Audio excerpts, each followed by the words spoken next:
Ցորենի եւ ալյուրի գների հերթական բարձրացումը տնտեսագետները մեկնաբանում են այս կերպ. Հայաստանը ալյուրի եւ հացահատիկի պահանջարկի մոտ 35%-ն է կարողանում ապահովել, իսկ 65%-ը ներկրվում է այլ երկրներից։ Եթե համաշխարհային շուկայում գրանցվում է ցորենի եւ ալյուրի գների աճ, Հայաստանը չի կարող չարձագանքել դրան, սակայն մեր երկրում գերխնդիր է մնում խոշոր ընկերությունների գերշահույթ ստանալու ցանկությունը զսպելը։ Հատկանշական է, որ գնանկման դեպքում հայաստանյան շուկան նույն օպերատիվությամբ չի արձագանքում։ Տնտեսագետ Արտակ Առաքելյանն ասում է, թե գյուղնախարարությունն ու կառավարությունը պետք է խիստ վերահսկողություն սահմանեն, եթե իհարկե կառավարության քաղաքականությունը ուղղված է գնաճի զսպմանը։ Բացի դրանից նաև կարող ասել Ավստրալիայում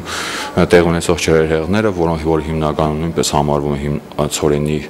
բնականաբար նաև դրանից բխող այլ ապրանքների, ազանցիալ ապրանքների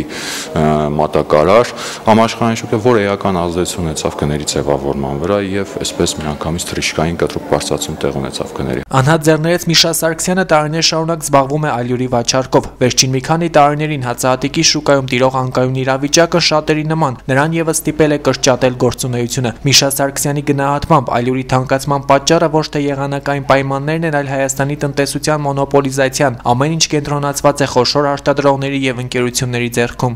Դա մեզնից չի կախված։ Մենք խանութ կաշխատենք, ինչքան քիչ եղնի, այնքան մեր օգուտն է։ Ինչքան էժան եղնի, մեր առևտուրը ավելի շատ կերնի, մենք ավելի շատ փող կառնանք աշխատենք, քան հիմա։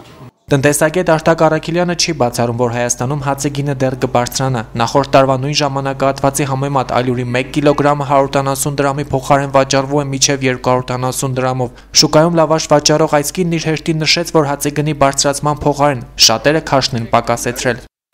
Հացի քաշը պակաս են անում, իսկ ընդհանրապես նույնն են թողնում, բայց քաշը պակաս են տալիս։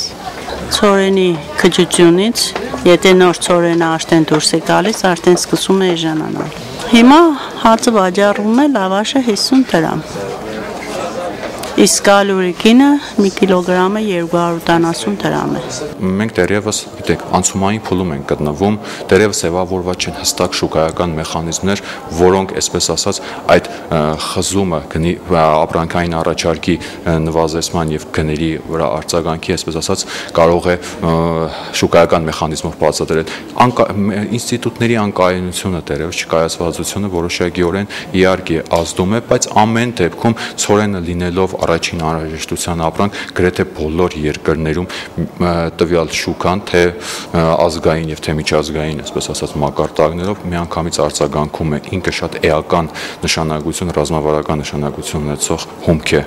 Գյումրու սելեկցիոն կայան պետական փակbaşնետիրական ընկերության գլխավոր մասնագետը մեծ փոխանցեց, որ ցորենի շուկայում գնանկում հնարավոր է դիտվի միայն աշնանը, իսկ քանի դեռ Հայաստանը հանդիսանում է ներկրող երկիր, գների փոփոխություն մասնագետները չեն ակնկալում։ Նրանց համոզմամբ դեռևս հունվար ամսին Հայաստան ցորեն ներկրվեց զգալի բարձր գներով, ինչն էլ որոշակիորեն հանդիսացել է հացի գնի թանկացման պատճառ։